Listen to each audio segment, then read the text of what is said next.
से ये नई गवर्नमेंट आई है, ये एवरी डे कोई ना कोई नई जो है ना इमिग्रेशन पॉलिसी चेंज करने में लगे हुए हैं। अब उसका मकसद चाहे किसी को परेशान करना हो, चाहे किसी को डिपोर्ट करना हो, किसी का वीज़ा ख़त्म करना हो, सारी पॉलिसीज़ में ही लगे हुए हैं जब से। मेरे ख़्याल में मैंने अब तक जो है किसी और पॉलिसी के बारे में इतनी ज़्यादा डिबेट या इतनी ज़्यादा इन्फॉर्मेशन नहीं सुनी होगी जितनी इमिग्रेशन के बारे में सुनी जब से ये गवर्नमेंट आई है। ठीक है? आते ही इन्होंने बहुत सारे रूल्स चेंज किए हैं, बहुत सारी पॉलिसीज़ लेके आए हैं, लेके आने वाले हैं। और तो पूरे इसमें ना भगदड़ सी मची हुई है पूरे इसमें कि मतलब कि होगा क्या, क्या होगा, हमारा केस का क्या होगा, उनके केस का क्या होगा, सब के सब परेशान घूम रहे हैं।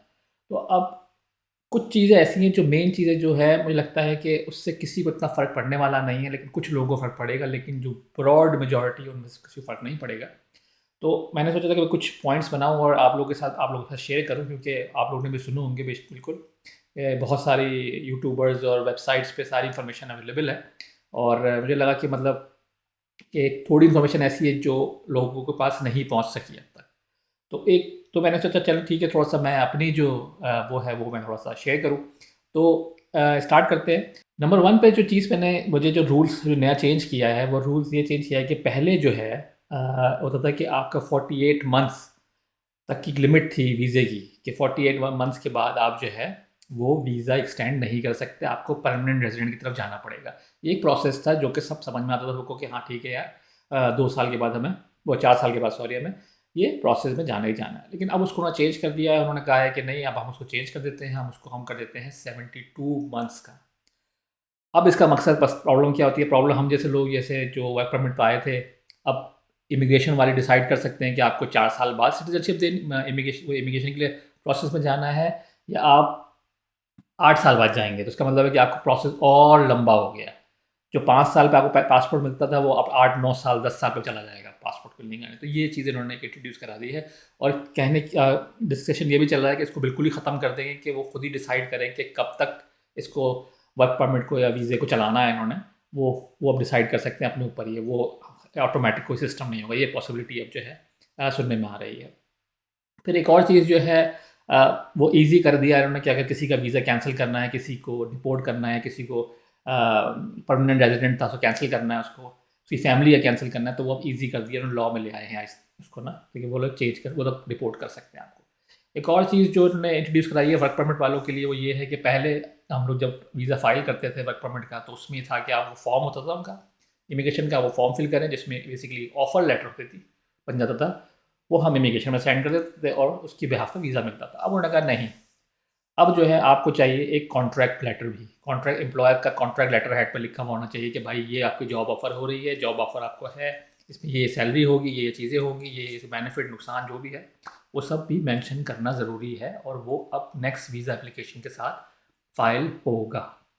फिर एक और जो नेक्स्ट जो पॉइंट उन्होंने उठाया कि जो हर एक के लिए मतलब जो भी सिटीजन्स हैं यहाँ के, जो भी परमानेंट रेजिडेंट हैं, स्टूडेंट हैं, कोई भी दूसरे जो भी, अब सब के लिए इक्वल उन्होंने वो रख दिया है कि जब भी वो किसी अपने स्पाउस को या किसी को बुलाएंगे तो उनको मेंटेनेंस रिक्वायरमेंट जो यहाँ की है उसको फॉलो करना पड़ेगा। मेंटेनेंस रिक्वायरमेंट से मतलब ये है कि सैलरी सही होनी चाहिए, घर होना चाहिए आपके पास मतलब कोई आप सोशल से कोई चीज़ नहीं पैसे ले रहे हो, मतलब जो मेंटेनेंस आप कर सकें अपने आने वाले बंदे की भी, साथ साथ उसकी भी काउंट होके और फिर वो होगा।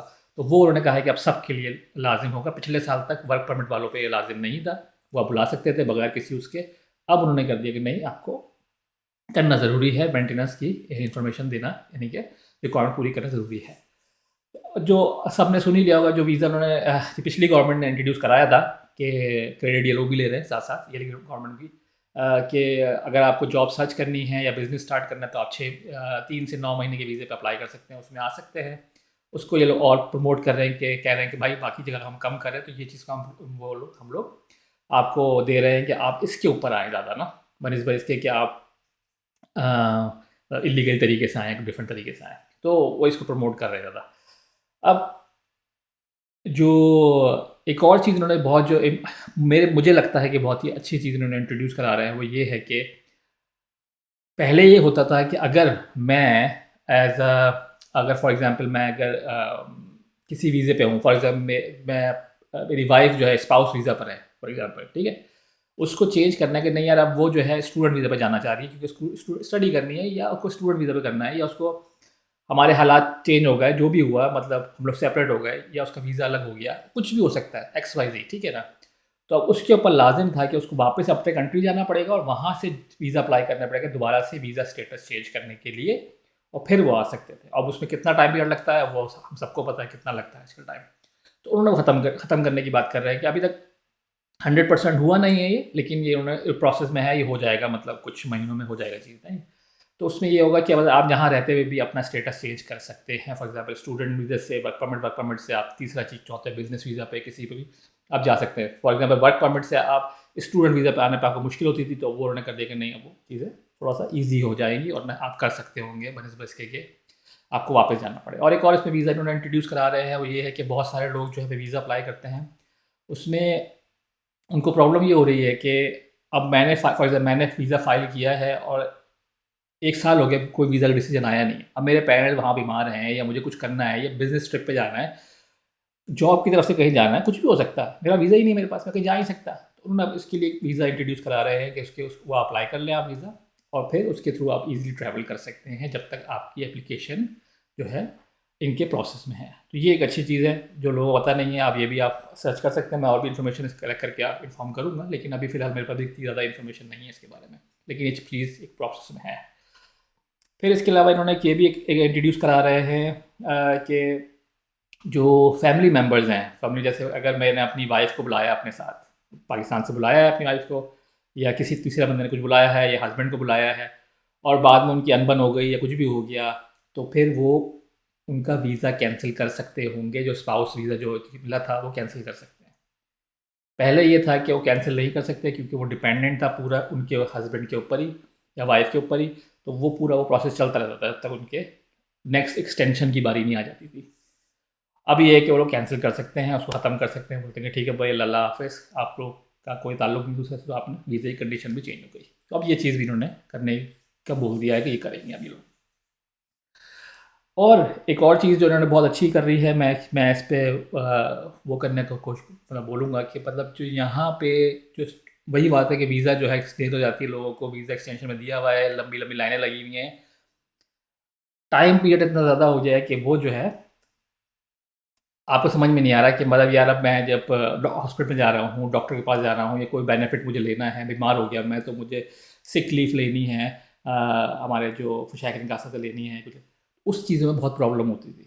तो अब उन्होंने उसको ईज़ी करने को कहा है कि आप जो भी वीज़ा, वेटिंग वीज़ा उसमें हैं, उनको सारे वो बेनिफिट्स ले सकते हैं विदाउट एनी प्रॉब्लम, विदाउट कोई इशू। बीमार पड़ गया, कुछ हो गया, जो भी हो सकती है, कुछ भी रीज़न हो सकता है यार बेनिफिट्स क्लेम करने का। तो वो चीज़ें अब आप ले सकते हैं, पहले ऐसा नहीं था, पहले आपको वीज़ा होना ज़रूरी है। एक अजीब तस्वीर कि आप 1 साल से बंदा वेट कर रहा है तो बीमार भी नहीं पड़ सकता 1 साल तक। तो खैर, तो ये चीज़ एक चीज़ उन्होंने जो चेंज की है। सब लोग जो है मेरे ख्याल में वेट कर रहे होंगे, सबसे इम्पोर्टेंट चीज़ सैलरी के बारे में बात करने में, कि सैलरी का क्या हुआ है। जो सैलरी की सुनने में आ रही है कि सैलरी की लिमिट बढ़ाई जा रही है और सैलरी का क्या सीन चल रहा है, और ये बात बिल्कुल सही है, आपने सही सुना है, जहाँ से भी सुना है, पढ़ा है, जो भी है वो सही सुना है कि मतलब सैलरीज़ जो है, जो वर्क वीज़ा की जो पहले थी 13,000 पर मंथ की जो सैलरी थी, अब उसमें आपको 50% से ज़्यादा का काम करना होता था। उसके अंदर रिक्वायरमेंट ये थी 50% ज़्यादा काम हो और 13,000 हो आपकी सैलरी, तो आप क्वालिफाई करते थे वर्क वीज़ा के लिए। अब उसको वो चेंज करने जा रहे हैं। अब वो बोल रहे हैं कि भाई नहीं, अब जो है हमें 33,200 होनी चाहिए सैलरी। लेकिन क्योंकि पिछली गवर्नमेंट थोड़ी सी अच्छी थी, उन्होंने अच्छे लोग थे, तो उन्होंने एक क्लॉज डाल दिया लॉ के अंदर कि वो डायरेक्टली कोई भी हाई सैलरी आप फॉरन नहीं कर सकते। आपको कम से कम दो स्टेप में चेंज करना पड़ेगा सैलरी की जो सिचुएशन को, यानी कि पोजीशन को। तो उन्होंने अब ये किया है कि ये जो गवर्नमेंट है, उन्होंने कहा कि ठीक है, हम इस साल के अंदर अंदर जो है एक फ़र्स्ट स्टेप लेंगे, और फर्स्ट स्टेप जो है वो, अगर मैं एक गैस कर रहा हूँ, मेरी कोई इसमें कोई नॉलेज खास नहीं, मैं गैस कर रहा हूँ उसमें, कि अगर मैं होता तो मैं बोलता कि आधी अभी बढ़ा दो, आधी नेक्स्ट टाइम बढ़ा देना, क्योंकि आधी नेक्स्ट अगले साल बढ़ाएंगे और आधी अभी बढ़ाएंगे। तो इसका मतलब ये है कि अगर इनको उतना ऊपर तक लेके जाना है, तो ये जो है 24-25 तक जाएंगे, उसके बाद नेक्स्ट ईयर जो है 33,200 पे ले जाएंगे ये। अब इसका जो है बहुत ज़्यादा लोग परेशान हो रहे हैं कि यार हमारा क्या होगा, मैं तो पहले से आया हुआ हूँ, तो मेरा क्या होगा। तो उसके लिए सिलसिला ये है कि ये इन्होंने कहा है कि ये आपको 1 साल देंगे, 1 साल तक का पीरियड है जिसमें आप, लॉ आने के बाद 1 साल का टाइम है कि आपके पास ऑप्शन है कि आप अपनी सैलरी इंक्रीज़ कर लें और आप वही 13,000 वाली कैटेगरी में वीज़ा फ़ाइल कर सकते हैं विदाउट एनी प्रॉब्लम। जिन्होंने वीज़ा फ़ाइल कर दिया है उनको इफ़ेक्ट नहीं होगा, जिनको वीज़ा फ़ाइल करना है उनको प्रॉब्लम होगी उस ग्रेस पीरियड के बाद। तो समझ लें कि 2025 तक जाके कोई ना कोई सीन जो है हमारा इस तरह की कहानियाँ आना शुरू होंगी। जो लोग परेशान हो रहे हैं इस चीज़ को लेके, अगर आपका और लंबा वीज़ा वेटिंग है तो फिर तो हाँ, मुश्किल हो सकती है आपके लिए कि अगर आप नया-नया आए हैं वर्क परमिट पे तो फिर तो प्रॉब्लम हो सकती है। लेकिन अगर आप पुराने हैं तो फिर तो आपका 1-2 साल बाकी है तो आप कवर कर जाएँगे, कोई मसला नहीं होगा। और उम्मीद करता हूँ कि मतलब वो जो है आप सबके वीज़े जो है ना सिटीज़नशिप और जो भी है परमानेंट रेज़िडेंट, वो जो नया जो लॉ लेके आ रहे हैं कि 72 मंथ्स वाला उससे पहले-पहले हो जाए, ताकि आप लोग भी एक एक बंदा एक तरफ हो जाता सुकून हो जाता है कि यार अब मेरी सिटीज़नशिप हो गई है, परमानेंट हो गया, अब सुकून हो गया मुझे। अब मैं कहीं नहीं जाने वाला, मैं यहाँ सुकून से बैठ सकता हूँ, मुझे कोई ऐसे प्रॉब्लम नहीं होंगे। तो होपफुली आप सबके भी वो मसले मसाइल हल हो जाएँगे और उम्मीद करता हूँ आप सब लोग खैरियत से होंगे और अपना बहुत ख़्याल रखेंगे। लाइक और सब्सक्राइब और शेयर करना मत भूलिएगा। दुआ में बहुत याद रखिएगा। नेक्स्ट वीडियो फिर हाज़िर होऊँगा।